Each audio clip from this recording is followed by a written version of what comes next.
అచ్యుతాపురం ఫార్మాసెస్ లోని జరిగినటువంటి ప్రమాద బాధితులను ప్రజాశాంతి పార్టీ అధ్యక్షుడు కేఏ పాల్ శుక్రవారం పరామర్శించారు.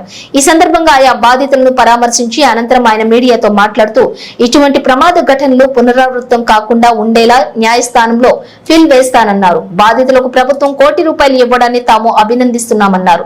క్షతగాత్రులకు మెరుగైన వైద్య సేవలు అందించాలని కేఏ పాల్ వైద్యులను కోరారు. మృతుల కుటుంబాలకు ఒక్కొక్కరికి ₹100 కోట్ల ఇవ్వాలని డిమాండ్ చేశారు. ఫార్మా ప్లాంట్లో జరిగిన ఘటన చాలా విచారకరమైనది. దాదాపు 18 మంది చనిపోయారు, 36 మంది గాయపడ్డారు. ముఖ్యమంత్రి చంద్రబాబు నాయుడు గారు వచ్చి వారికి ₹1 కోటి ప్రకటించడం, వారిని విజిట్ చేయడం నేను అభినందిస్తున్నాను. కానీ ఇక్కడ మెడికల్ హాస్పిటల్లో వీరికి న్యాయం చేయడానికి ఫోటోలు తీయాలి, నేను బిల్ వేసి ₹1 కోటి ఒక లైఫ్, ఇలాగ ఎంతమందిని నెగ్లిజెన్స్తో చంపేస్తారు జనాలు. అందుకని ప్రత్యేక హోదా కొరకు ఏ విధంగా నిన్న ఏపీ హైకోర్టులో పిల్లేశాను, రాత్రంతా ప్రయాణం చేసి వైజాగ్ వచ్చారు. వీరితో మాట్లాడడానికి వారు ఎంతో నన్ను చూసి పేషెంట్లు బర్న్ అయిన వాళ్ళు ప్రేయర్ చేయండి సార్ అని వారు కోరుతుంటే ఇక్కడ స్టాఫ్ డాక్టర్ మోహన్ వీళ్ళు అడ్డుకోవడం చాలా విషాదం.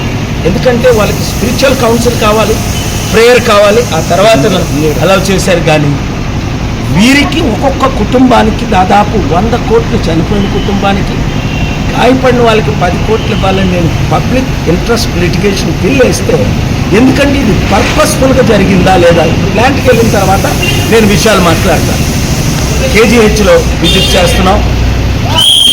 కంటిన్యూగా ఈ ప్లాంట్లు మినిమం కేర్ తీసుకుంటే ప్రాణాలు కాపాడు ఉండేది, మినిమం కేర్. ఇది ఎట్లా జరిగిందో మీరు న్యూస్లో ఆల్రెడీ చూశారు. ఇది నెగ్లిజెన్స్ వల్ల, ప్లాంట్ నెగ్లిజెన్స్ వల్ల జరిగిందని. నేను దానికి సిబిఐ ఎంక్వైరీ చేయించాలా, సిట్ ఎంక్వైరీ చేయించాలా, ఏం చేయాలన్నది మీ కొరకు నేను ఫైట్ చేస్తాను. మీరు నేను కలిసి కుటుంబాలకు న్యాయం చేద్దాం.